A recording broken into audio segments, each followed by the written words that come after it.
Hey everyone, and welcome back to another video on Lumber Capital Log Yard. If this is your first time watching, we are a hemlock mill and we haven't been cutting hemlock for a while, but this is our first day back at it in a very long time. So we have a deck filled of hemlock today and we're going to get to milling this. So if you're interested in watching logs be turned into lumber, and this is the channel for you. And if you haven't subscribed already, make sure you do that. But other than that, let's get into this video.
So we worked on cutting 1x4s today mainly because we have an order for 200 of them. We got over half done. We got 120 done.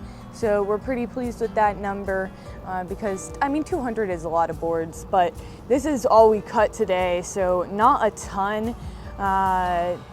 But I think 1x4s take a little longer to cut because all the material is coming off at the end instead of the material coming off little bits at a time, because we do something where we can't up the log to something like 8 or 12 inches and then flip it and cut it in half to make a smaller dimension board. So basically ripping a larger board into smaller boards.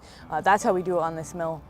And it's the quickest way to cut boards like that, but it still takes longer than if you weren't to obviously rip it. It's an extra step, so it does take a little longer, I feel like. Obviously it's not that big of a deal. One thing that I don't like about cutting smaller dimensions is that we get a lot of breakage, because with these hemlock logs I've noticed very large knots on them, and if the knot goes all the way across the board, then usually they break on the knot, and so you end up throwing a lot away, which is unfortunate, but just part of it. So hopefully the boss won't be too mad we didn't get a lot done today. I don't know, we'll just have to see. Anyhow, thanks for watching today's video, everyone. I hope that you enjoyed. If you did, please remember to like and subscribe if you haven't already, but other than that, I'll see you guys next time.